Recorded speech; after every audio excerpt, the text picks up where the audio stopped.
Hace alrededor de 2500 años, no, yo no existía en ese entonces, un terremoto cambió por completo el curso de uno de los ríos más grandes y famosos del planeta, el Ganges. Es normal que los ríos no permanezcan en un solo lugar, así que si vives cerca de uno, este podría simplemente desaparecer sin dejar rastro o inundar toda la ciudad un día. En el caso del Ganges, un terremoto supermasivo fue la razón de este cambio drástico. Los científicos dicen que podría volver a suceder, y eso sería un gran problema para millones de personas que dependen de este río. El río Ganges comienza como pequeños arroyos en el Himalaya y recorre un largo camino de más de 2.500 kilómetros. A lo largo de su recorrido se encuentra con otros grandes ríos como el Brahmaputra y el Meghna antes de que toda el agua desemboque en la bahía de Bengala. El Ganges tiene el delta más grande del mundo entre todos los ríos. Y al igual que muchos otros ríos en la región, ha cambiado su curso lentamente con el tiempo.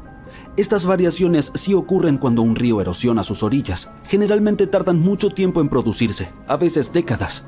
Los científicos han descubierto que el sistema fluvial Ganges-Brahmaputra ha cambiado varias veces en los últimos 6000 años. Al observar imágenes satelitales del delta del Ganges, notaron algo interesante. Había un hundimiento en forma de media luna en el suelo a unos 45 kilómetros de donde fluye el río actualmente. Esta depresión tenía más de 1,5 kilómetros de ancho y se extendía por muchos kilómetros. Pensaron que podría haber sido un antiguo cauce principal del río Ganges hace mucho tiempo. En 2018, el equipo decidió visitar el área para investigar ellos mismos y tomar muestras para aprender más al respecto. Sin embargo, mientras regresaban a casa, notaron un pozo donde alguien estaba excavando tierra para crear un estanque. Al día siguiente planeaban llenarlo con agua, pero los investigadores detectaron algo extraño en la tierra. Había bandas verticales de arena de color claro mezcladas con el lodo más oscuro. Estas capas especiales son pistas del pasado. Indican que un antiguo terremoto hizo que la arena y el agua brotaran desde debajo del suelo, lo que creó volcanes de arena que quedaron atrapados en el tiempo. Los científicos estudiaron la arena y el lodo y dedujeron que estos terremotos ocurrieron hace aproximadamente 2500 años y fueron fuertes, con magnitudes de 7 a 8.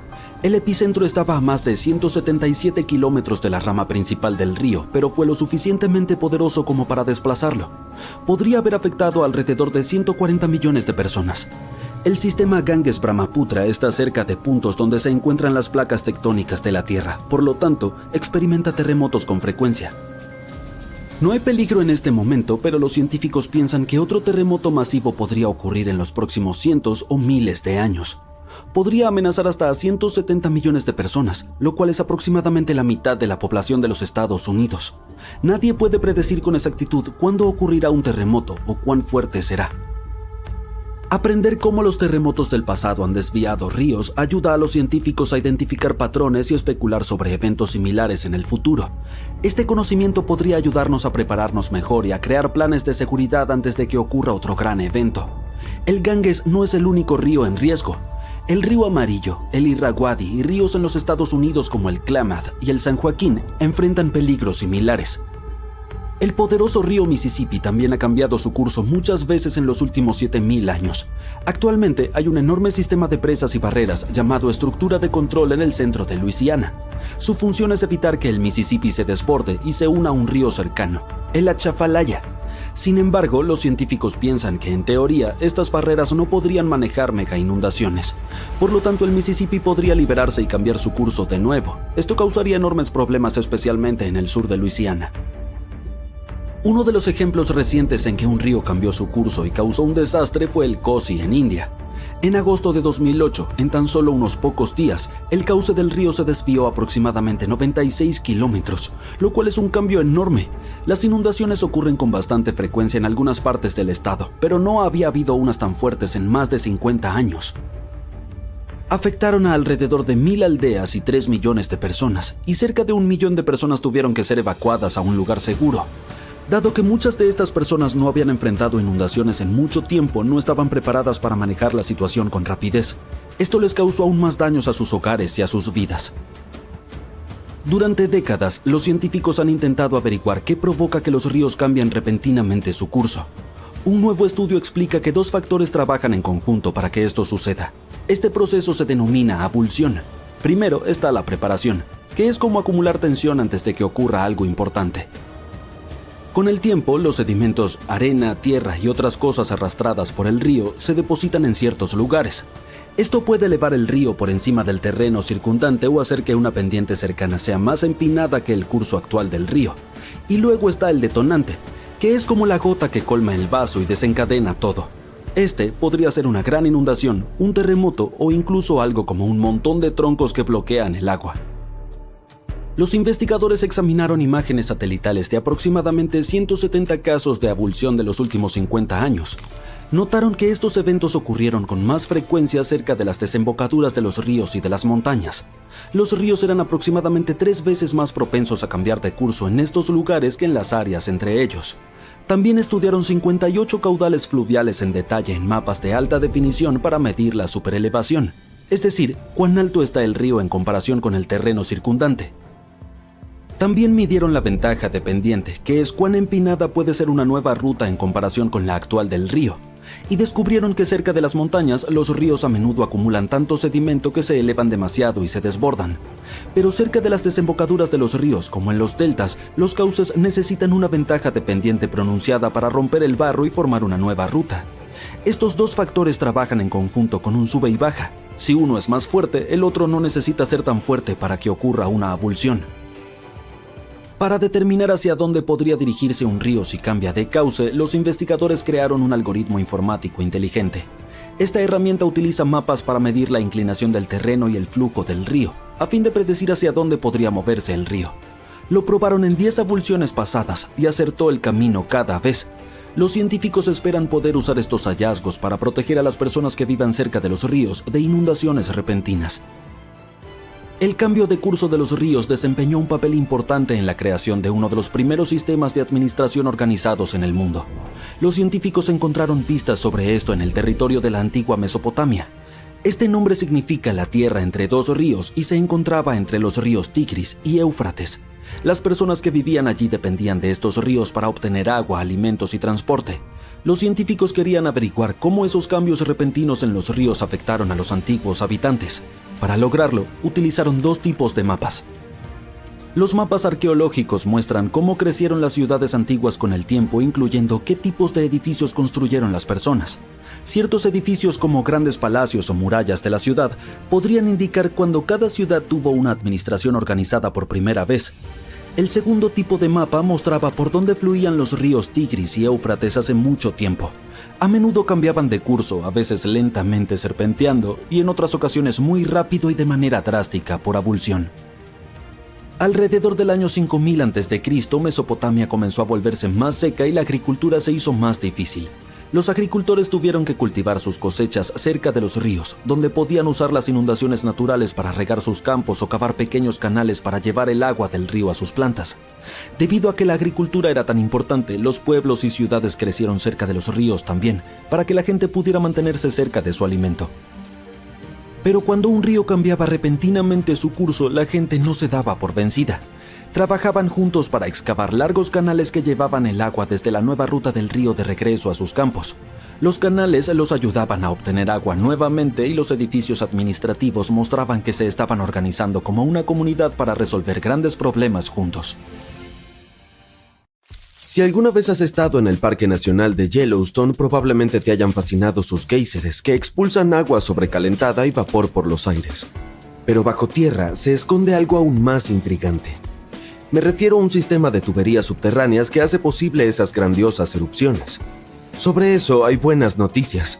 Recientemente unos investigadores consiguieron cartografiar el sistema de fontanería hidrotermal del Parque Nacional con la ayuda de un imán volador gigante.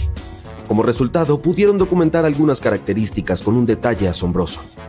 Yellowstone alberga el mayor sistema hidrotermal del mundo.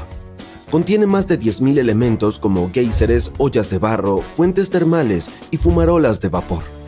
Se alimentan de una red de vías de agua subterráneas. Estas se sobrecalientan por el magma que fluye bajo tierra, lo que hace que el agua suba a la superficie. Ahora bien, nadie sabe gran cosa sobre el funcionamiento de este sistema. Sin embargo, los mapas recién creados podrían arrojar luz al respecto. Los expertos explicaron que, según su conocimiento de Yellowstone, este sistema tiene una laguna superficial. Por eso a menudo se le llama sándwich misterioso. Los científicos saben bastante sobre las características de la superficie, porque pueden observarlas directamente, y conocen lo que ocurre en el sistema magmático y tectónico varios kilómetros por debajo, pero aún no han descubierto qué sucede en el centro. Ahora debo hablarte de ese imán volador gigante utilizado para la investigación. Es conocido como SkyTEM. Fue conectado a un helicóptero y sobrevoló Yellowstone varios cientos de veces escaneando el suelo. El imán está formado por un bucle de alambre cargado de 25 metros de ancho. Su función principal es generar un potente campo electromagnético, y como los distintos tipos de material como el agua o la roca responden a este campo de forma diferente, los científicos consiguieron crear unos mapas del subsuelo por primera vez en la historia. La técnica cartográfica también permitió a los investigadores diferenciar entre el magma y el lecho rocoso, ya que tienen propiedades magnéticas algo distintas. Además, el equipo tuvo la oportunidad de ver cómo el magma y el agua interactúan y crean esas alucinantes características geológicas en la superficie. Estas personas obtuvieron mapas de alta resolución hasta una profundidad de unos 150 y 700 metros y mapas de baja resolución que muestran lo que ocurre a una profundidad de hasta 2,5 kilómetros. Al mismo tiempo, los investigadores creen que el propio sistema hidrotermal puede extenderse hasta 4 kilómetros por debajo de la superficie. Si están en lo cierto, significa que solo han cartografiado la mitad superior del sistema de cañerías de Yellowstone. De todos modos, ¿recuerdas que dije que los científicos saben bastante sobre la parte inferior del sándwich de Yellowstone? Tienen tan buena idea de las placas tectónicas y las fallas profundas porque los frecuentes terremotos del parque les brindan muchas oportunidades de estudiar distintos fenómenos. En julio de 2021, por ejemplo, más de 1,000 sismos sacudieron la zona. En la actualidad, el equipo de investigadores sabe mucho más sobre algunas características famosas como el geyser Old Faithful o la gran fuente prismática. También han descubierto que algunos elementos hidrotermales de la superficie pueden estar conectados con otros que pueden encontrarse a una distancia de hasta 10 kilómetros. Otro descubrimiento interesante es que aunque los géiseres y las fuentes termales de Yellowstone varían en tamaño, forma, color, volatilidad y composición química, en su mayoría se alimentan de fuentes subterráneas muy similares. Esto significa que la diferencia entre las características aparece más cerca de la superficie. Seguro que has visto la icónica imagen de Yellowstone con un gran manantial arcoíris de un naranja ardiente en sus bordes. Entonces, ¿qué hace que estas fuentes termales sean tan coloridas? Sorprendentemente, estas impresionantes tonalidades proceden de criaturas microscópicas. Las temperaturas en los manantiales son tan altas que pueden cocinarte fácil y rápidamente. Además, el agua es muy ácida, como el líquido de una batería de coche. Pero hay ciertos tipos de microbios amantes del calor a los que no les importan estas alocadas condiciones. Incluso se puede decir que prosperan aquí. Así pues, cada anillo de un color diferente está, en la mayoría de los casos, habitado por bacterias diferentes. Y cada especie está adaptada a una temperatura determinada o a un nivel de pH que indica lo ácido que es tal o cual entorno. Un ejemplo de eso es la gran fuente prismática. Sí, la emblemática. Sus matices de arco iris indican la diversidad de microbios que viven allí. Entonces, partamos del centro de la fuente termal. Allí se puede ver un hermoso color aguamarina. Ahí es donde la temperatura del agua es la más alta, alcanzando 87 grados Celsius, porque esta zona está justo sobre la fuente de agua subterránea. El agua está demasiado caliente incluso para los microbios. Por eso, lo que se ve es sobre todo agua clara. En cuanto a la razón de su color azul, es la misma por la que el cielo es de ese tono. La luz del sol incide en la superficie del agua y la luz se dispersa. Pero la luz azul es la que más se dispersa y se refleja en los ojos. Ahora el siguiente anillo de color es el amarillo. Todo gracias a ciertas cianobacterias. La temperatura en este anillo alcanza los 74 grados Celsius. Si las condiciones de la fuente termal fueran un poco diferentes, estas bacterias crearían un tono azul verdoso gracias a un pigmento verde llamado clorofila. Pero como la luz solar que incide en el manantial es demasiado intensa, las bacterias empiezan a producir otro tipo de pigmento llamado carotenoide. Y adivina qué, actúa como un protector solar para las bacterias. Y como este pigmento es naranja, la bacteria normalmente verde adquiere un tono amarillento. Después tenemos ese color naranja brillante más cerca de los bordes del manantial prismático. Es un poco más fresco allí, alrededor de 65 grados Celsius. En esta parte se pueden encontrar varios tipos de bacterias. Todas ellas producen sustancias que dan al manantial este color naranja brillante. Por último, justo en los bordes del manantial, la temperatura es más fría, alrededor de 55 grados Celsius, y allí puede sobrevivir la mayor variedad de microbios. Todos ellos combinados dan a los bordes ese tono marrón rojizo. Pero los científicos creen que las personas y su actividad podrían haber influido en los tonos de las características hidrotermales de Yellowstone. Por ejemplo, en el pasado las temperaturas de la piscina Morning Glory eran mucho más altas que las actuales. Por eso su color era azul oscuro, pero la basura empezó a acumularse allí, y parte de ella obstruyó el respiradero. Esto hizo que las temperaturas bajaran, lo que provocó un crecimiento microbiano. Como resultado, ese bonito color azul se convirtió en amarillo anaranjado. En cuanto a los géiseres de Yellowstone, el más famoso se llama Old Faithful, o Viejo Fiel en español. Recibió este nombre a finales del siglo XIX por la regularidad de sus erupciones. Este es más activo que otros, ya que entra en erupción unas 20 veces al día. Cada una de estas magníficas erupciones dura entre 1 y 5 minutos. Y la fuente de agua humeante puede alcanzar una altura de 55 metros. Al hablar de este parque nacional, no podemos dejar de mencionar el supervolcán de Yellowstone, ¿verdad? Los supervolcanes aparecen cuando enormes volúmenes de magma intentan escapar de las profundidades del subsuelo. Finalmente irrumpen en la superficie de la Tierra. A veces, todo este se queda atascado, incapaz de atravesar la corteza del planeta. Y entonces se acumulan enormes charcos de magma presurizado a varios kilómetros de profundidad. La presión sigue aumentando porque cada vez más magma intenta llegar a la superficie, y en un momento dado se produce una supererupción. No necesariamente quieres estar cerca para ver eso. En los últimos 50 años, la caldera de Yellowstone se ha elevado casi 1 metro. Sin embargo, no debería alarmarte. Los expertos están seguros de que es un comportamiento natural de Yellowstone. A los períodos de elevación en forma de cúpula les sigue el descenso de la caldera. Los científicos creen que el supervolcán no presenta ningún peligro por el momento. Para que se produzca una erupción, el magma del interior tiene que estar fundido al menos en un 50%. En el caso de Yellowstone, esta cifra es solo del 5 al 15%. Y lo que es mejor, un estudio reciente ha hecho creer a los investigadores que el punto caliente podría estar en estado de declive en estos momentos, incluso a pesar de toda la actividad de respiración y elevación de la cúpula. Ha habido al menos otras 3 supererupciones en la historia del volcán de Yellowstone. Ocurrieron hace 2,1 millones, 1,3 millones y 640,000 años, mucho antes de este video. La supererupción más reciente fue apodada la Toba de Lava Creek. Formó la caldera de Yellowstone tras escupir 1000 kilómetros cúbicos de roca, polvo y ceniza volcánica. No gracias, no me gustaría presenciar eso. Es posible que hayas escuchado que el Parque Nacional Yellowstone está situado encima de un gigantesco volcán. Esa es la razón por la cual la región tiene potentes géiseres y fuentes termales. Pero también significa que debajo de Yellowstone hay una enorme cámara de magma.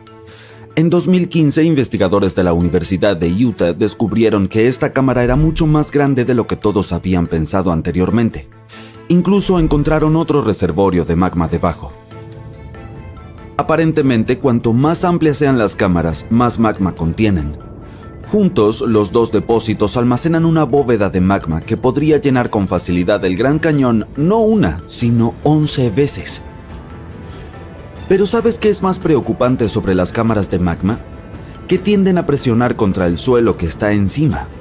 Como resultado, la tierra en Yellowstone sube de 2 a 5 centímetros por año. Además de eso, Yellowstone tiene el estatus de un volcán activo y su índice de explosividad volcánica es de 8/8.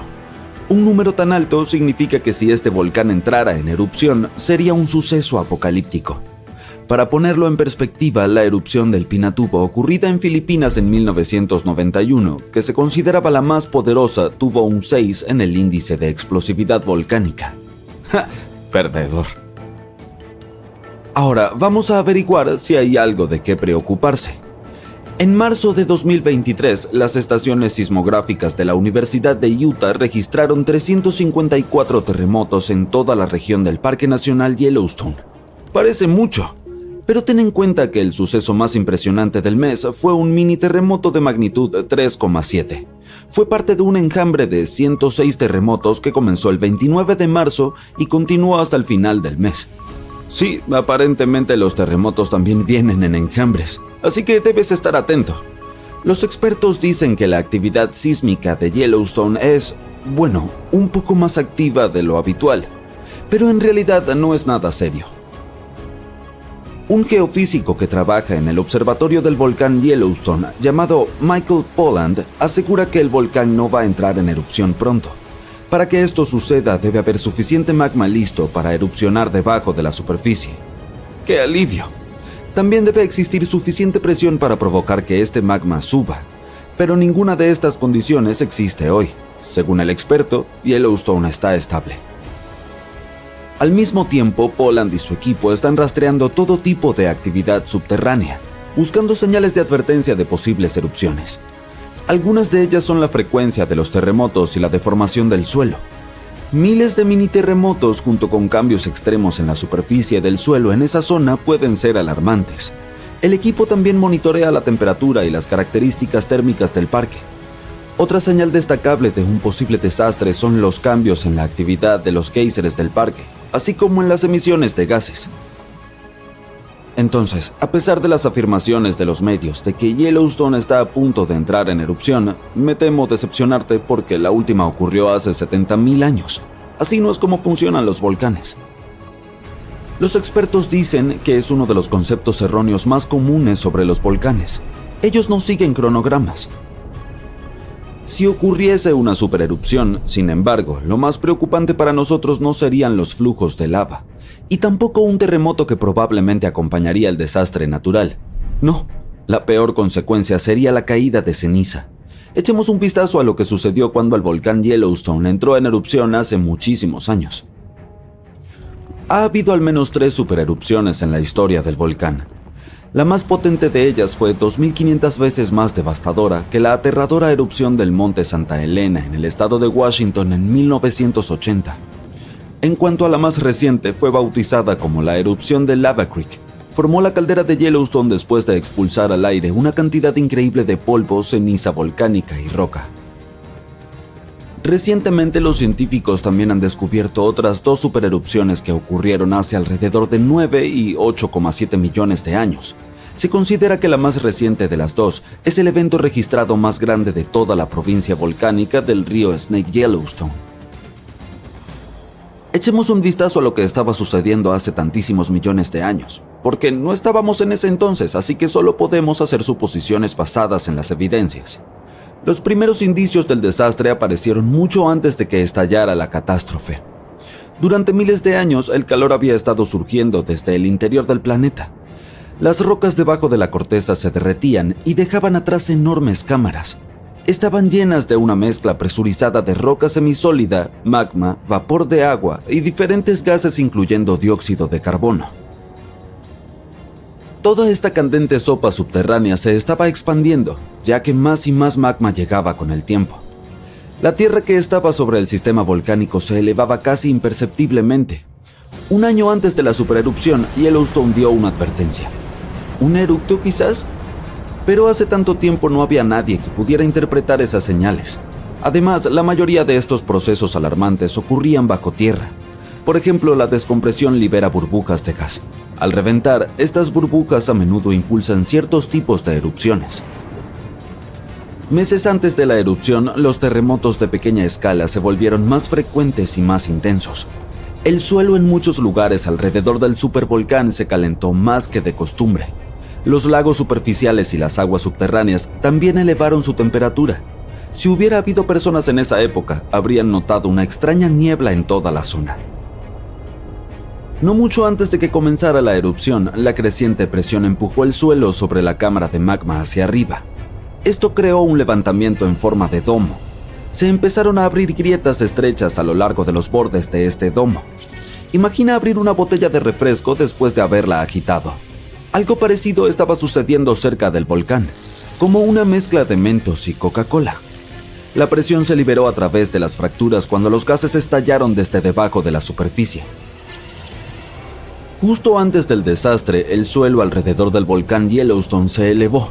Las piscinas geométricas y los géiseres se calentaron hasta llegar a temperaturas de ebullición y se volvieron más ácidos de lo habitual. El magma comenzó a ascender hacia la superficie.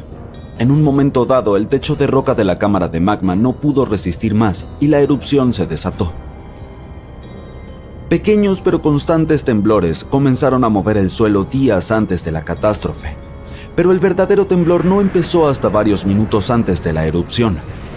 Con un rugido ensordecedor, una enorme columna de lava y ceniza se disparó hacia el aire. Luego de varios minutos, una corriente piroplástica azotó la zona a la velocidad de un huracán. Tal corriente es una mezcla líquida de piezas de lava semisólidas, ceniza volcánica y gases calientes expansivos. Parecía una avalancha de nieve extremadamente caliente y tóxica.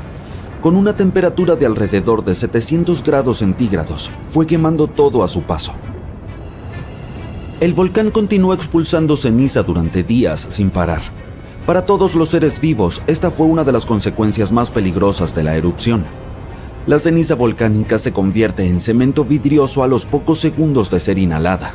La mayoría de los animales no tuvieron ninguna oportunidad de sobrevivir. Incluso los árboles gruesos comenzaron a colapsar bajo el peso de esta sustancia densa. En solo un par de días, una capa espesa de ceniza cubrió grandes territorios. Después de que la ceniza llegó a la estratosfera, las temperaturas en todo el mundo comenzaron a bajar. La erupción fue rica en azufre, un efectivo bloqueador solar. Por eso pronto hizo tanto frío que no hubo verano en todo el mundo durante los siguientes años. Los animales no podían encontrar comida ni agua limpia. Este desastre natural llamado la supererupción de Grace Landing fue colosal. Así es como los investigadores lo describieron en sus estudios recientes. Afectó un territorio enorme. Las corrientes de lava esmaltaron un área tan grande como Nueva Jersey en vidrio volcánico ardiente que esterilizó instantáneamente la superficie de la Tierra, eliminando toda la vida vegetal que había prosperado allí. Si semejante erupción ocurriera en estos días, cubriría Colorado, Utah y Wyoming con casi 1 metro de ceniza volcánica tóxica. Muchas regiones quedarían sumergidas en la oscuridad.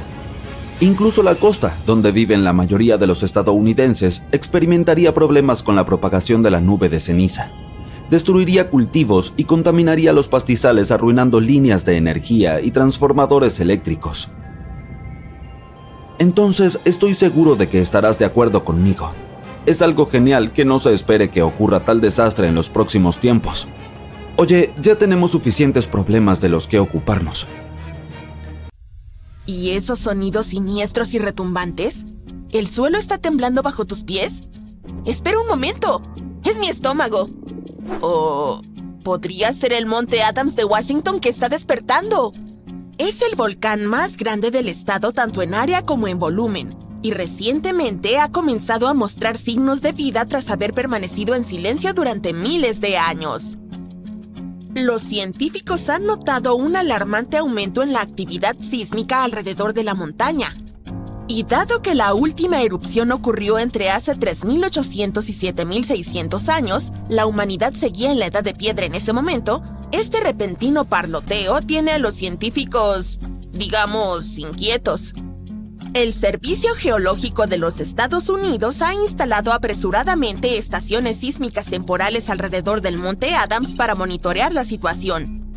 Al mismo tiempo, aseguran al público que no hay motivo para entrar en pánico. El Monte Adams no alcanza la altura del más conocido Monte Rainier, y aún así, cubre una vasta área y es el volcán activo más grande de Washington. Curiosamente, los registros indican que antes de septiembre de este año, el Monte Adams había experimentado en promedio solo un pequeño terremoto cada 2 o 3 años desde 1982. Y luego, el Observatorio Volcánico de Cascades y la Red Sísmica del Noroeste del Pacífico detectaron la asombrosa cantidad de 6 terremotos en un solo mes. ¡Septiembre! Todos estos sismos fueron bastante pequeños, con magnitudes que oscilaron entre 0,9 y 2 en la escala de Richter. Esto significa que eran tan débiles que no se sentían en la superficie. Además, las imágenes satelitales confirmaron que no hubo deformación del terreno en la zona. Por el momento, el USGS mantiene el nivel de alerta del Monte Adams en verde, o normal, por lo que no deberíamos preocuparnos de que el suelo se abra y trague pueblos y ciudades.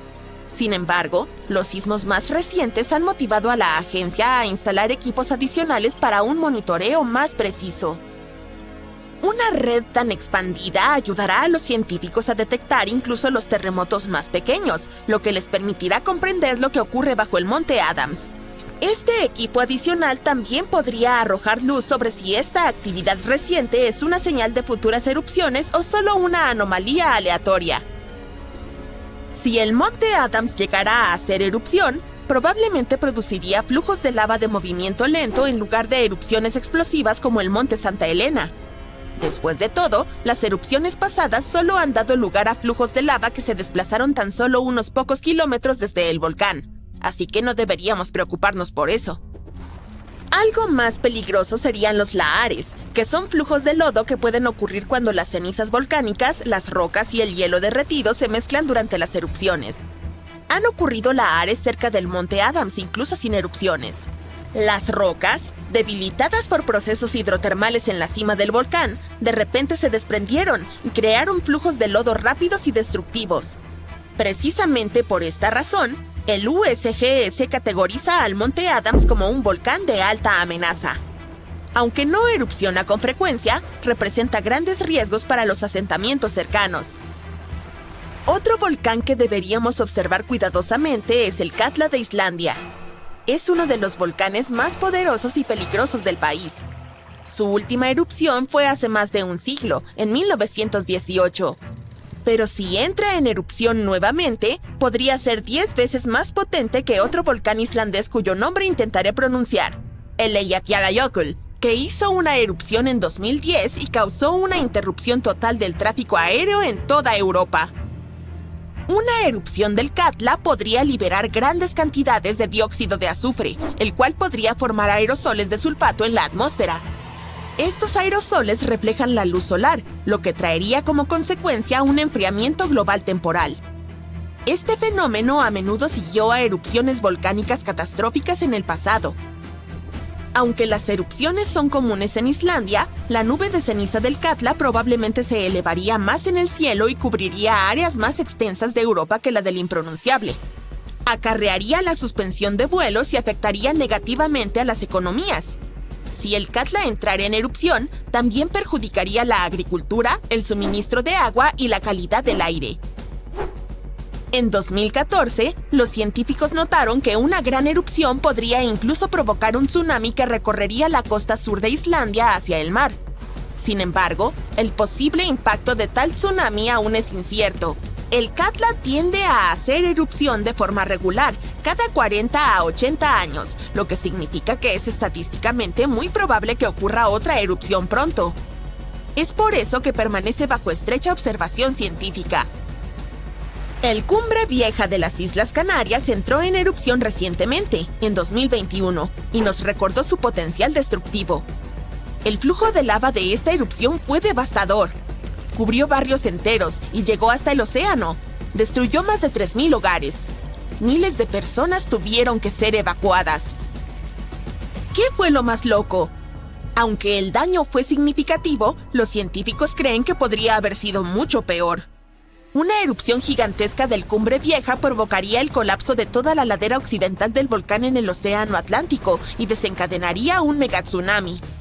Este tsunami hipotético podría haber formado olas de cientos de metros de altura. Estas olas podrían haber inundado las costas alrededor de la cuenca atlántica, incluyendo partes de los Estados Unidos y Europa. Por suerte, estudios recientes afirman que es poco probable un colapso de esa magnitud. Pero aunque la posibilidad de un megatsunami es baja, los científicos aún consideran prudente prepararse para las erupciones porque existe la posibilidad de un gran daño. Los flujos de lava que ocurren en este volcán tienden a ser extensos y peligrosos tanto para la vida humana como para la infraestructura de la isla. Si decides viajar a Ecuador, debes tener cuidado con el Cotopaxi, uno de los volcanes más activos de este país. Ha estado retumbando con erupciones menores desde 2022. Aunque estas erupciones han sido relativamente pequeñas, el Cotopaxi tiene un gran potencial para una erupción mayor, lo que mantiene a los científicos en la alerta máxima. Si el Cotopaxi llegara a hacer erupción a gran escala, podría producir una enorme nube de ceniza de casi 20 kilómetros de altura y amenazaría la vida de unas 200,000 personas en el área circundante. Un peligro grave es la cima nevada del Cotopaxi, que se derretiría muy rápidamente en una gran erupción. Esto podría provocar inundaciones destructivas y deslaves que bajarían por la montaña y posiblemente llegarían a zonas pobladas. Esta combinación de actividad volcánica e inundaciones glaciares convierte al Cotopaxi en un volcán de alto riesgo. Una erupción poderosa podría ocurrir pronto, o podrían pasar años o incluso décadas, pero se han implementado esfuerzos de monitoreo para detectar cualquier señal de advertencia. El próximo volcán al que deberíamos prestar atención ya es célebre: el Monte Vesubio.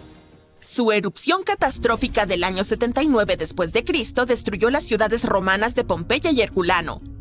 Su última erupción ocurrió en 1944, pero el Vesubio sigue siendo altamente activo y representa un gran riesgo para la cercana Nápoles, una de las ciudades más grandes de Italia. Una gran erupción amenazaría a más de 3 millones de personas. Muchas de ellas viven en las cercanías o incluso directamente en las laderas del volcán. Si el Vesubio hiciera erupción, sería un suceso explosivo con ceniza, roca y gas volcánico expulsados a velocidades muy altas. Y aunque no se espera un fenómeno tan destructivo por unos cientos de años, el Vesubio sigue siendo uno de los volcanes más vigilados del mundo, ya que tiene un verdadero potencial para causar daños catastróficos en una zona densamente poblada. Luego tenemos al Popocatépetl, a menudo llamado el Popo. Es uno de los volcanes activos más altos de América del Norte y se encuentra a unos 64 kilómetros de la Ciudad de México. Precisamente esta proximidad a un área metropolitana con una población de 22 millones de personas hace que el Popocatépetl sea especialmente peligroso. Una gran erupción podría enviar una enorme nube de ceniza sobre la Ciudad de México y causar interrupciones generalizadas. La ceniza taparía los sistemas de drenaje de la ciudad, contaminaría los suministros de agua y provocaría cortes de energía al generar cortocircuitos en los sistemas eléctricos. Además, los lahares podrían descender rápidamente por el volcán y alcanzar pueblos cercanos. El Popocatépetl ha mostrado actividad sísmica casi constante desde principios de la década de 2000 y las erupciones pequeñas son bastante comunes aquí. A principios de 2024, se registraron 13 erupciones menores, lo que alarmó a los pueblos cercanos. Al mismo tiempo, los vulcanólogos consideran que tales erupciones son normales para el Popocatépetl. Al hablar de volcanes extremadamente peligrosos, no se puede omitir el Parque Nacional de Yellowstone. Alberga uno de los supervolcanes más grandes del mundo. Su última erupción ocurrió hace unos 640,000 años. Pero si este monstruo entrara en erupción hoy, el impacto sería mucho más devastador para todo el planeta. Los estados más cercanos a Yellowstone, incluidos Montana, Idaho y Wyoming, serían los más afectados a causa de los flujos piroclásticos desastrosos. Estos flujos, que están compuestos por una mezcla peligrosa de lava, cenizas y gases, pueden arrasar con todo a su paso. Grandes partes del país también quedarían cubiertas por ceniza volcánica, superando 1 metro en algunas zonas. A escala global, una erupción en Yellowstone enviaría toneladas de ceniza y gases a la estratosfera y bloquearía la luz solar, lo que provocaría un descenso en las temperaturas globales durante algunos años. Esto perturbaría la agricultura, colapsaría los sistemas de transporte y generaría escasez de alimentos a gran escala. Aún así, aunque existe la creencia de que Yellowstone está atrasado para una erupción, los geólogos aclaran que esto no es cierto. Los volcanes no siguen calendarios precisos, y la actividad en Yellowstone no indica una erupción inminente. Así que quedémonos con las buenas noticias. Son las 7:59 AM cuando un hombre se despierta bruscamente en su cama por una poderosa y misteriosa fuerza. Mientras intenta averiguar qué está sucediendo, una gigantesca columna de agua de 30 metros de altura ya avanza hacia su ciudad natal.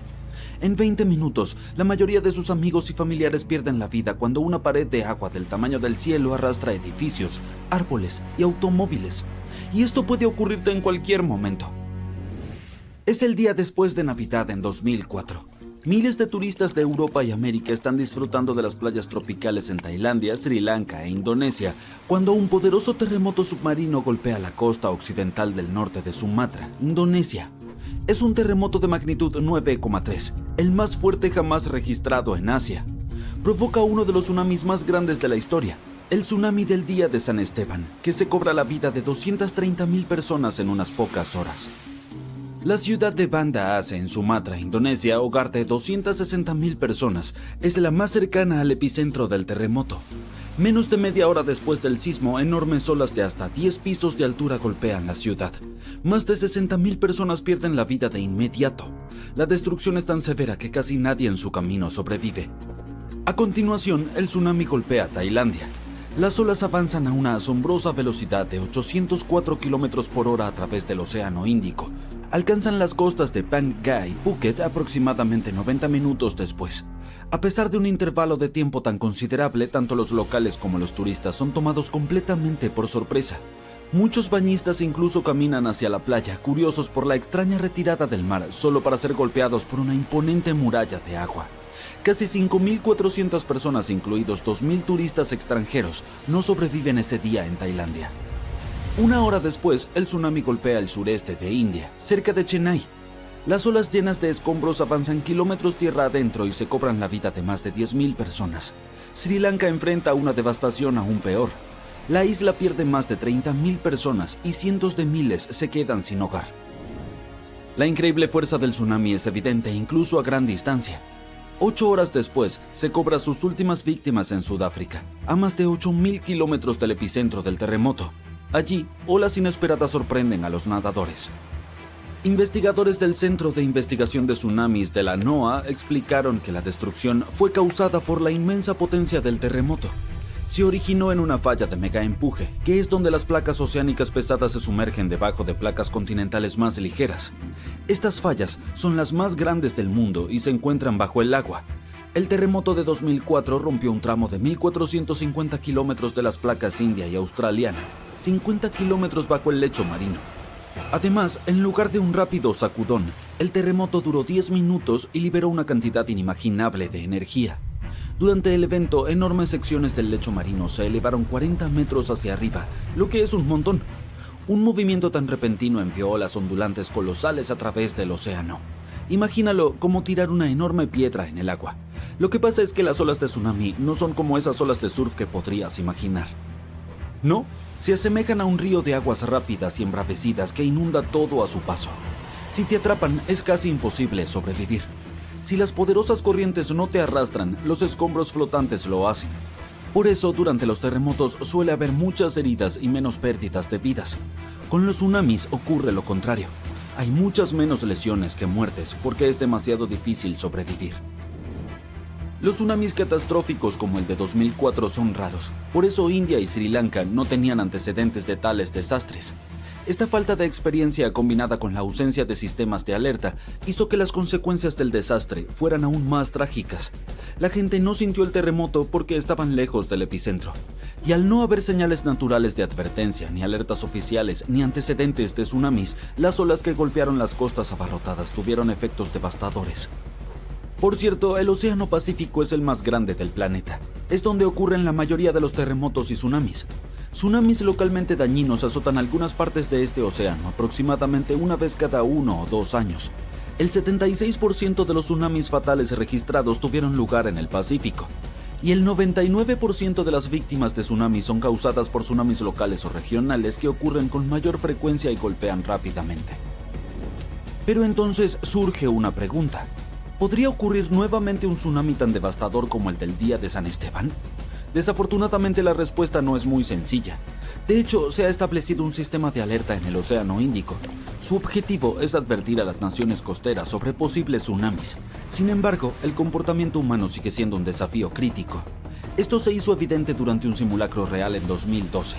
En ese momento, muchos residentes de Banda Aceh, Indonesia, simplemente ignoraron las torres de evacuación después de una alerta de tsunami. La gente nunca aprende, ¿verdad? La red de alerta del Océano Índico utiliza sensores de presión submarinos ubicados cerca de las líneas de falla de las placas tectónicas. Estos detectan cualquier cambio y transmiten datos a las boyas de superficie, las cuales los envían vía satélite a los centros de control en tierra. Las autoridades analizan la información y deciden si emiten alertas y evacúan las áreas en riesgo. ASEC, situado sobre una de las fallas más activas del mundo, implementó salvaguardias adicionales. Instalaron sirenas en las ciudades costeras y las personas reciben alertas en sus teléfonos celulares. Además, hay torres de evacuación, estructuras de concreto reforzado capaces de albergar a 500 personas. Son zonas seguras especiales. Las autoridades llevaron a cabo pruebas sobre cuán preparados estaban los habitantes. En 2009, 18 países del Océano Índico participaron en un simulacro de evacuación que simulaba un gran terremoto.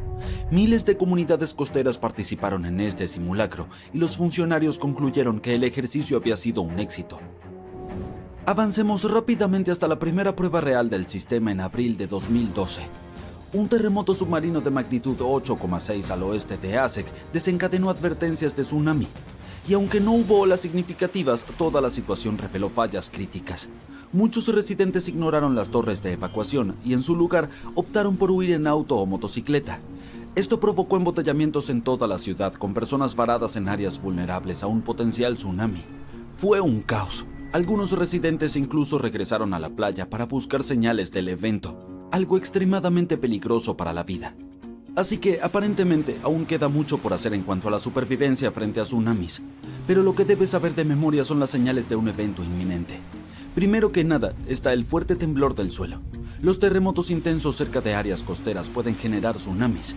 Si notas que el agua en la playa comienza a retroceder a una velocidad alarmante, exponiendo el lecho marino a arrecifes y peces varados, corre. Luego puede haber sonidos oceánicos inusuales. Ten en cuenta que un fuerte ruido rugiente, similar al de un tren o motor de avión, puede acompañar a un tsunami que se aproxima. Si detectas alguno de estos signos de advertencia, no esperes las órdenes oficiales de evacuación. Abandona de inmediato las áreas costeras bajas y desplázate a terreno más elevado tan rápido como puedas. Si estás en casa, asegúrate de que los miembros de tu familia estén informados sobre el tsunami y sigan la orientación oficial. Debes recordar que los tsunamis generados localmente pueden golpear en minutos, por lo que tienes que actuar con rapidez. Si es un tsunami distante, es posible que tengas más tiempo para evacuar. Si no tienes la oportunidad de trasladarte tierra adentro, refúgiate en edificios altos de concreto reforzado. Evita quedarte en viviendas pequeñas o casas en áreas bajas. Si estás en un bote, mantente alejado de la costa. La actividad de los tsunamis no es tan peligrosa en aguas profundas. Por lo tanto, evita regresar al puerto durante una alerta.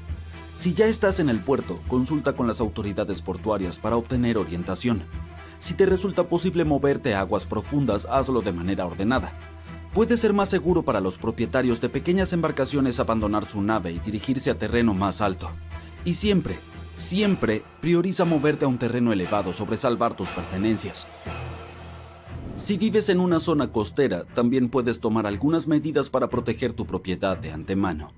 Dado que la mayoría de las olas de tsunamis miden menos de 3 metros, podrías considerar elevar tu casa, lo que puede reducir los daños. También puedes consultar a un ingeniero para evaluar y reforzar tu hogar. Y por último, no olvides proteger las edificaciones anexas y crear cercas que les permitan a los animales llegar a terrenos más altos. Por fin puedes enviar el último informe del día y tomar un respiro. El fin de semana está a la vuelta de la esquina. Pero justo cuando estás a punto de presionar enviar, te alarma un leve retumbar debajo de tu escritorio. ¿Es el tren que pasa? Desafortunadamente, ese no es el caso. Es un volcán que te está hablando. ¿Qué? ¿Aquí, en Arizona? Así es. El suelo sigue moviéndose bajo Arizona y nos recuerda que la Tierra está viva. Pero no entremos en pánico. Proveámonos de algo de contexto. 20 estados de Estados Unidos tienen volcanes extintos, activos y dormidos. Entre esos estados se encuentran California, Nuevo México, Nevada, Utah y Colorado. La buena noticia es que los volcanes de Arizona están dormidos en este momento. Pero eso no significa que no puedan entrar en erupción en un futuro cercano, o no tan cercano. Ahora bien, ¿qué te parece viajar a Arizona para explorar las huellas de su pasado volcánico? Esas huellas están en los paisajes desérticos de este estado como las manchas en un dálmata. Existen campos volcánicos enteros al suroeste de Phoenix, al este de Douglas, cerca de Flagstaff, al norte de Kingman y cerca de la frontera con México. Lo más preocupante de estos campos es que, aunque no están activos en este momento, las erupciones en esta región ocurren aproximadamente cada 1000 años. Bueno, parece que ya ha pasado el tiempo. La última erupción volcánica poderosa y destructiva ocurrió hace unos 1000 años en el cráter Sunset. Este lugar merece más atención. Y lo haremos, pero un poco más adelante. Primero, tenemos que hablar sobre los puntos calientes. No es el lugar donde puedes navegar por internet. En nuestro contexto volcánico, un punto caliente es un lugar donde enormes cantidades de calor funden la corteza superpuesta, la delgada capa exterior de la Tierra, y forman volcanes. Este calor proviene del manto, que se encuentra entre el denso y sobrecalentado núcleo de nuestro planeta y la corteza. ¿Quieres ver un ejemplo de este tipo de vulcanismo? Bienvenido a las Islas Hawaianas. La isla grande tiene sus volcanes activos porque, en este momento, está situada sobre el punto caliente. Las islas hawaianas más antiguas estuvieron allí también, pero más tarde se desplazaron hacia el noroeste. Sucedió porque fue en esa dirección a donde se movió la corteza oceánica sobre la que se encontraban, es decir, la placa del Pacífico. Ahora, observa las cuencas oceánicas del mundo. Sí, están salpicadas de islas que se asientan sobre puntos calientes, como Hawái. Islandia, Samoa y las Galápagos probablemente sean los ejemplos más famosos. Pero no pienses que los continentes no pueden albergar puntos calientes. Pueden, aunque son mucho menos comunes. Uno de los puntos calientes continentales más famosos es... apuesto que lo sabes. Sí, el que está debajo de la caldera de Yellowstone. Por cierto, una caldera es un cráter volcánico vasto, especialmente uno formado como resultado de una erupción gigantesca que llevó al colapso de la boca de un volcán. El punto caliente de Yellowstone es el responsable de Old Faithful y del resto de las fuentes termales y ollas de barro por las que es famoso el Parque Nacional. Hablando de Old Faithful, hagamos un pequeño desvío y prestemos más atención a esta maravilla de la naturaleza. Es uno de los géiseres más conocidos del mundo. La gente ha venido de todas partes para verlo durante más de un siglo. Lo increíble de este géiser es que su formación solo puede ocurrir bajo condiciones muy específicas, por eso son bastante raros. El magma bajo la superficie sobrecalienta bolsas de agua subterránea. La presión allí sigue aumentando hasta que al final empuja el agua hacia arriba con una fuerza inmensa. Un tipo de roca volcánica, la riolita, con alto contenido de sílice, recubre el túnel por el cual escapa esta agua. Básicamente forma un conducto único que puede soportar la increíble presión y el calor generados por el agua que erupciona sobre la superficie terrestre. Old Faithful fue el primer géiser nombrado en Yellowstone. Si vienes a visitarlo esperando que erupcione a cada hora en punto, vas a quedar decepcionado. En promedio, erupciona cada 91 minutos, lo cual tampoco está mal. Además, puedes descargar una aplicación especial que te proporciona el tiempo aproximado de la próxima erupción. Pero ten mucho cuidado y mantente alejado del sitio. El agua que brota del poderoso géiser alcanza los 95 grados. El vapor es aún más ardiente y llega a los 176 grados. Es suficiente para hornear un pastel. Pero volvamos a nuestros puntos calientes volcánicos. Los científicos todavía no entienden claramente por qué no hay muchos volcanes de punto caliente en la corteza continental. Una razón podría ser que la corteza continental es mucho más gruesa que la corteza oceánica, unas 4 veces más gruesa en promedio. Otra razón podría ser que la mayor parte de la corteza terrestre, alrededor de 2/3, es oceánica. Esto significa que hay menos corteza continental bajo la cual puedan formarse los puntos calientes. Apuesto a que aquellos que viven en Arizona apreciarán la siguiente información. Hablaremos sobre un campo volcánico justo en el corazón de este estado. El campo volcánico de San Francisco. Es una enorme área con más de 600 volcanes. Sí, en su mayoría son pequeños, pero no por eso son menos impresionantes. Están distribuidos en unos 4.600 kilómetros cuadrados en el norte de Arizona, un territorio gigantesco. Los científicos todavía están debatiendo si este campo volcánico realmente se encuentra sobre un punto caliente. Pero en algo están de acuerdo. Los volcanes de esta zona son más jóvenes a medida que te mueves hacia el este.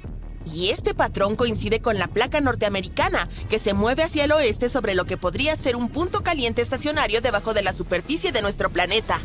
Increíble, ¿no? El alboroto volcánico de esa zona comenzó hace unos 6 millones de años. Entonces, en términos geológicos, es relativamente joven. En cuanto a la erupción más reciente, ocurrió hace menos de 1000 años. El cráter Sunset, que mencioné antes, el que está cerca de Flagstaff, es el respiradero más famoso de esa erupción. Los sin agua tuvieron que abandonar sus hogares en el pueblo Wupatki debido a la erupción. Ese sitio ahora es parte del Monumento Nacional Wupatki, donde se puede ver cómo vivía la gente en esta región volcánica hace muchos años. Si vas a explorar esta zona, notarás que la mayoría de los volcanes son conos de ceniza de basalto, pequeños y empinados. La meseta de Colorado tiene condiciones climáticas bastante secas. Es por eso que los volcanes no se han desgastado mucho. Algunos de los mejores ejemplos de esos conos, como este, llamado el cráter SP, todavía se ven como si hubieran aparecido ayer. Pero mira alrededor. No son solo conos de ceniza. El campo volcánico de San Francisco también tiene un estratovolcán, además de algunas cúpulas de lava que se formaron a partir de rocas volcánicas, riolita y dacita, con más sílice que el basalto que puedes encontrar en lugares como Hawái. Esto significa que son más espesas y no fluyen con facilidad. De todos modos, el estratovolcán será una de las vistas más épicas que encontrarás mientras exploras este campo volcánico. Bueno, no el estratovolcán en sí mismo, sino los picos de San Francisco, los restos de esa gigantesca formación. Se elevan a más de 3.840 metros, como 4,5 Burj Khalifas colocados uno encima del otro. Esto convierte a las cumbres en uno de los hitos más grandes del norte de Arizona. No solo son impresionantes, sino también sagradas para los indígenas norteamericanos que han vivido en la zona durante muchas generaciones. A diferencia de los volcanes superactivos de Hawái, el campo volcánico de San Francisco se toma su tiempo. Miles de años entre erupciones. Pero no deberías relajarte todavía. Los geólogos dicen que es probable que haya otra erupción algún día. Probablemente ocurrirá en la parte oriental remota del campo, lejos de las grandes ciudades. ¡Uf! Y si la próxima erupción es parecida a la que formó el cráter Sunset, sería todo un espectáculo. Fuentes de lava y ríos de lava fluyendo. Al mismo tiempo, la siguiente erupción podría no ocurrir durante siglos, quizá incluso milenios. Hasta entonces, el campo volcánico de San Francisco seguirá siendo una joya oculta de la historia volcánica que espera su próximo ardiente espectáculo. Rocas, rodando por las laderas de un volcán retumbante, empujando a otras rocas más grandes en su camino, y finalmente, cayendo al océano en una enorme cascada, causando una ola cuya altura nunca antes se había visto en el mundo. Esto es lo que podría suceder si la depresión de Helena, de la gran isla de Hawái, cayera al agua. El volcán Kilauea está lejos de estar inactivo. La última erupción ocurrió en 2018. Sus erupciones suelen ir acompañadas de terremotos de diferentes magnitudes, y con cada terremoto, las rocas de magma de las laderas del volcán bajan. Estas formaciones rocosas se denominan depresiones, y la depresión Helena es la más notoria de ellas. En 1868, el desprendimiento de esta depresión provocó un maremoto que se elevó hasta 18 metros de altura. Pero lo más preocupante es que hace unos 110.000 años, un deslizamiento de tierra provocó uno de los terremotos más poderosos de la historia que, a su vez, provocó un mega tsunami de más de 300 metros de altura. A los científicos les preocupa que un evento así se repita en el futuro. Si eso sucede, la ola podría engullir todo Hawái y llegar fácilmente a las costas de América del Norte y del Sur. Sin embargo, los geólogos se apresuran a asegurar que es poco probable que ocurra un deslizamiento de tierra como este en el corto plazo. Es demasiado pronto para eso. Pero cuando finalmente suceda, las consecuencias serán catastróficas. Que tengas un lindo día. El Parque Nacional Yellowstone, en el oeste de los Estados Unidos, es mundialmente famoso por sus deslumbrantes vistas y especialmente por la colorida gran fuente prismática en su corazón. Pero todos deberíamos estar conscientes de que Yellowstone es, ante todo, una enorme caldera, básicamente un supervolcán dormido. La diferencia entre un volcán normal, como el Kilauea de antes, y un supervolcán es que este último es miles de veces más poderoso. Imagínate una erupción que arroja toneladas de enormes rocas y ríos de lava caliente, escupiendo nubes de ceniza que hacen que los países cancelen viajes en avión durante semanas, y ahora multiplica todo eso por 1000. Así es como se vería una erupción de Yellowstone. Al principio, un área enorme en el medio del Parque Nacional temblaría, se derrumbaría y luego estallaría hacia arriba en una explosión de megatones. Los flujos de lava y las rocas de magma cubrirían el área de aproximadamente 100 kilómetros cuadrados, cerca de la mitad de Washington, D.C. Pero el mayor peligro es la ceniza volcánica.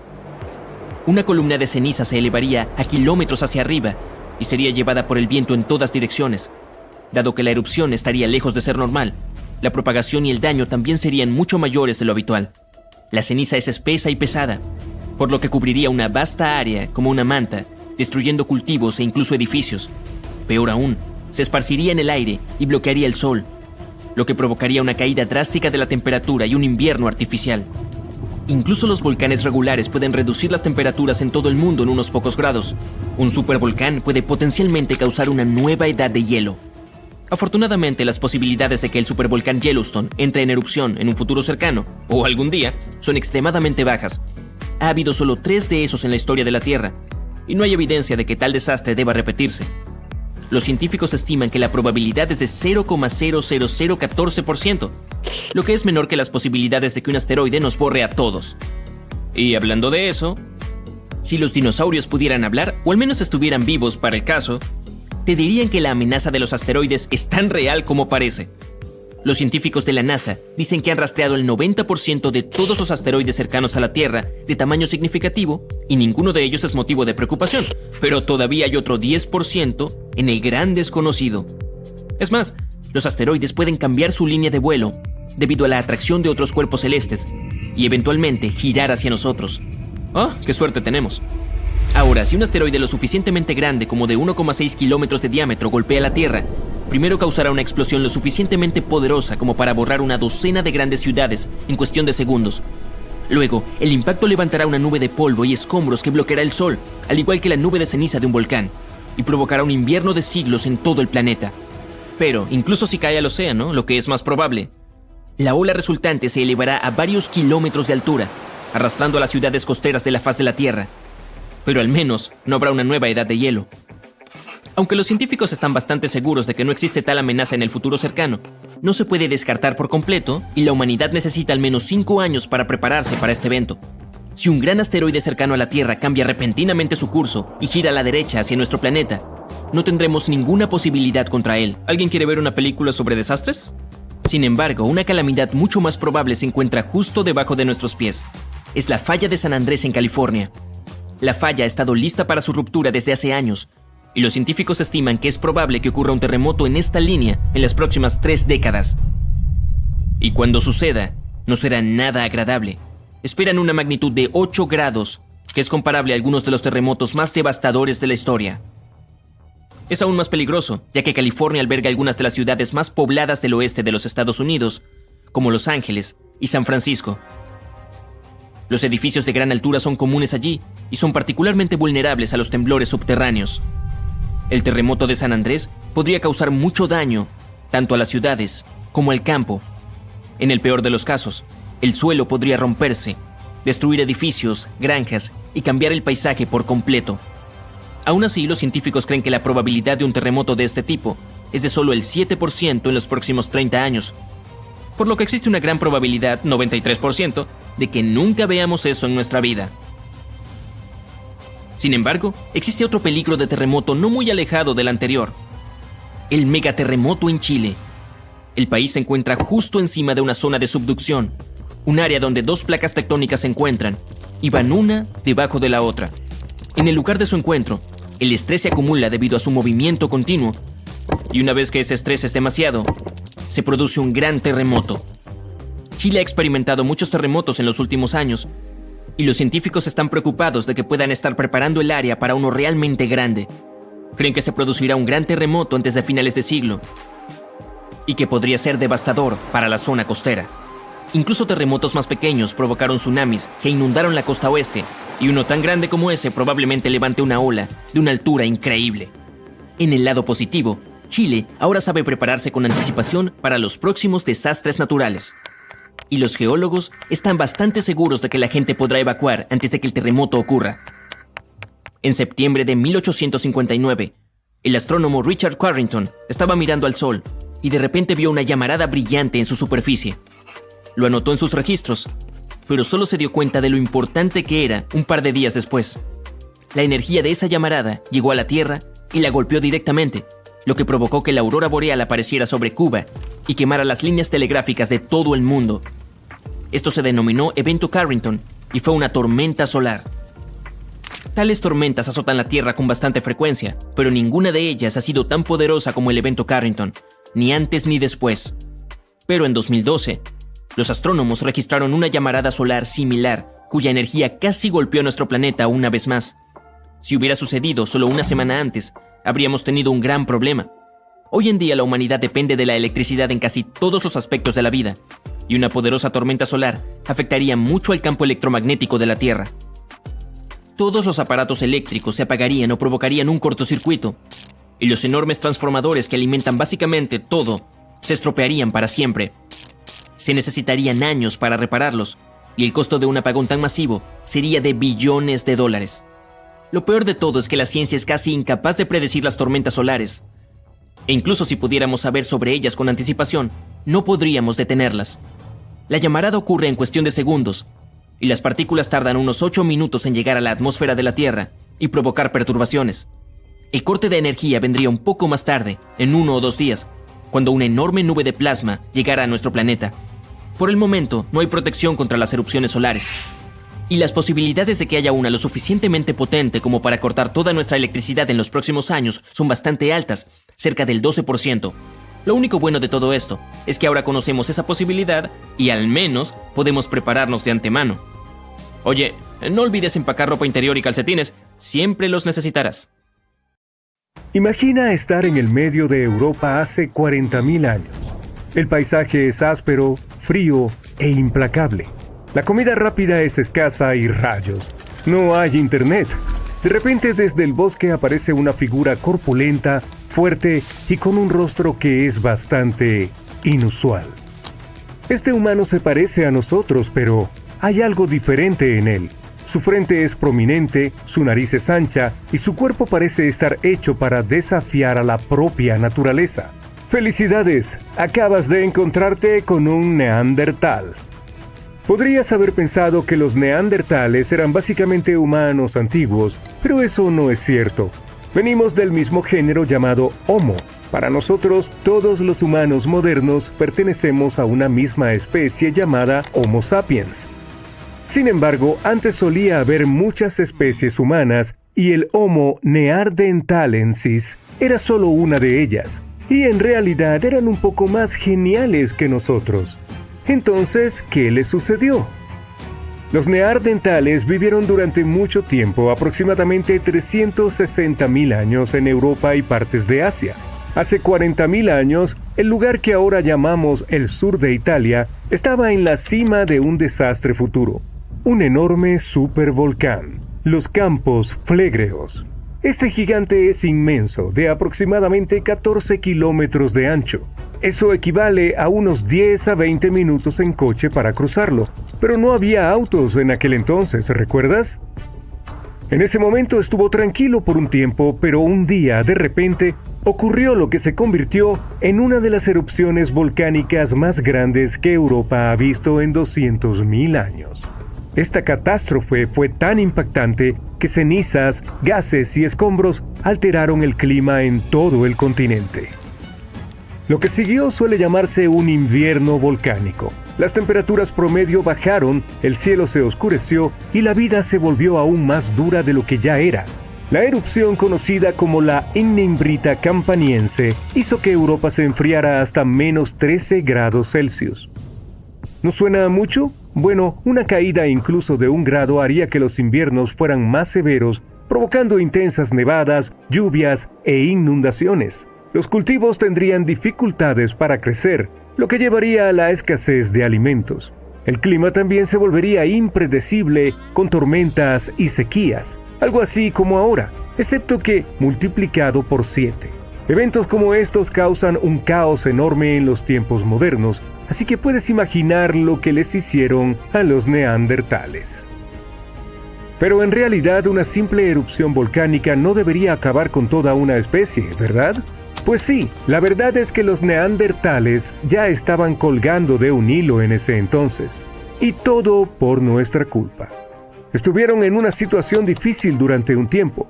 Vivían en lugares que ahora forman parte de Europa, Asia Occidental y el Medio Oriente. Los humanos modernos, nosotros, los Homo sapiens, llegaron a Europa y les estaban dando una seria competencia por la comida y el refugio. Los Homo sapiens eran tipo astutos, mejores para encontrar comida, fácilmente adaptables a diferentes entornos y podían utilizar herramientas más avanzadas. Estábamos desplazando a los neandertales tratando de acceder a los mismos recursos. Literalmente hicimos de su extinción un proceso lento y muy desagradable. Así que aunque el volcán definitivamente empeoró las cosas, no fue su único problema, y estos amigos no desaparecieron por completo después de la erupción. Algunos de ellos sobrevivieron en lugares aislados como Gibraltar durante 12.000 años más. Eso se debe a que es probable que la mayor parte del enfriamiento severo ocurriera más al este, lejos de donde los neandertales intentaban sobrevivir, por lo que esto no afectó sus hogares tan gravemente como pensábamos. De hecho, la erupción pudo haberles ayudado, al menos por un tiempo. Algunos científicos dicen que la caída de ceniza volcánica podría haber ralentizado la expansión de los humanos modernos en el territorio de los neandertales y haber dado a esos pobres un poco más de tiempo para sobrevivir. Así que la erupción de los campos flégreos fue un evento desafortunado, pero solo retrasó lo inevitable.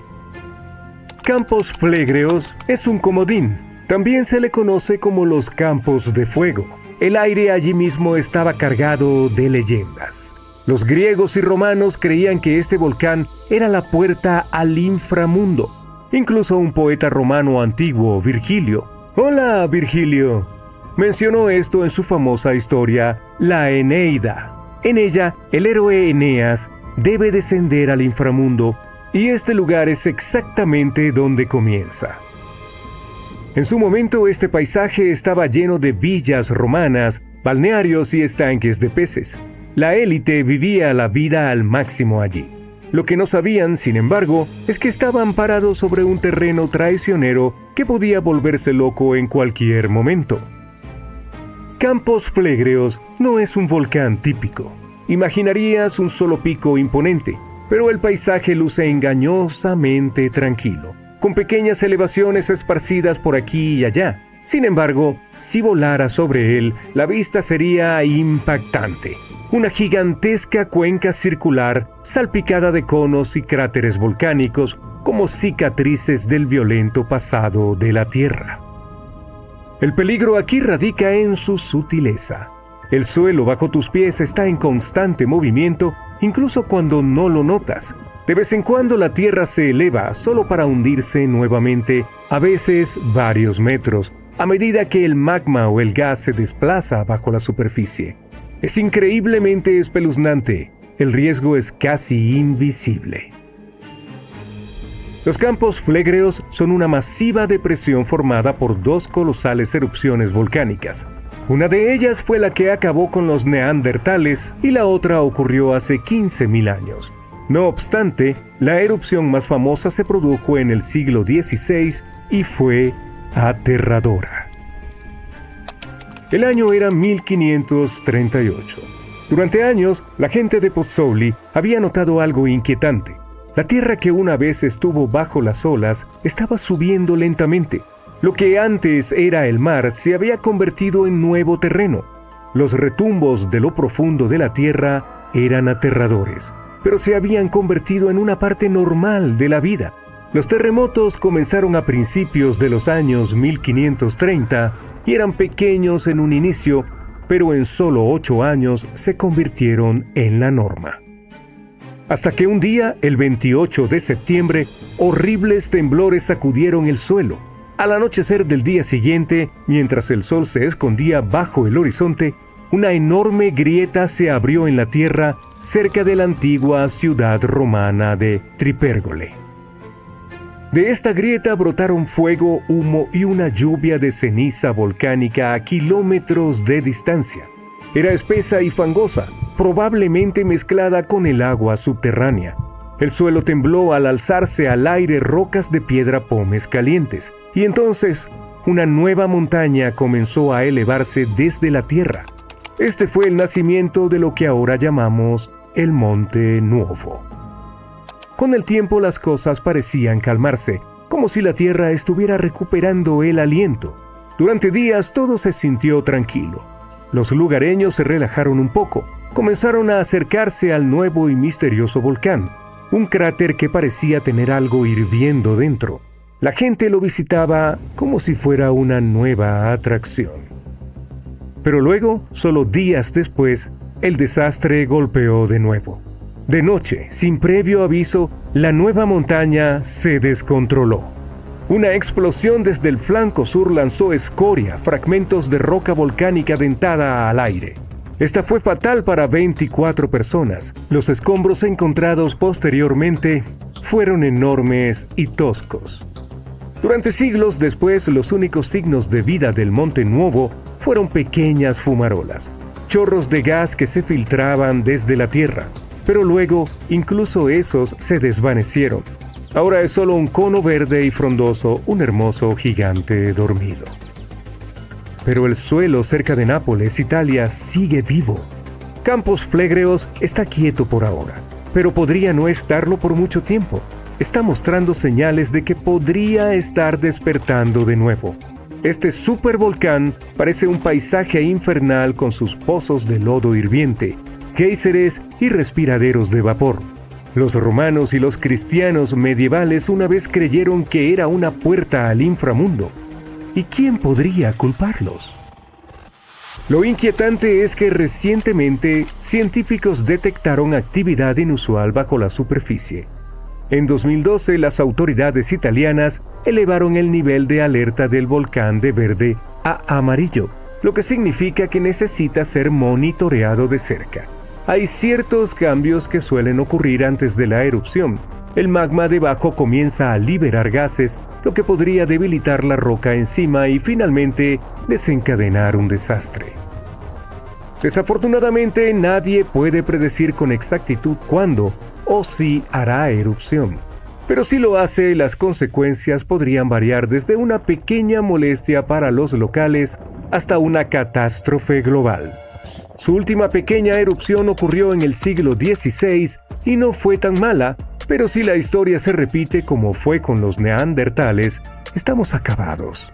Una erupción así podría llevar a un enfriamiento global, fracasos en las cosechas y una hambruna generalizada. En este momento, un grupo de científicos está tratando de obtener una imagen más clara de lo que ocurre bajo la superficie. El proyecto de perforación profunda de los Campos Flegreos está trabajando para perforar un pozo de 3.000 metros con la esperanza de examinar la cámara magmática de cerca. Pero al menos por ahora, el supervolcán permanece tranquilo y esperemos que continúe así.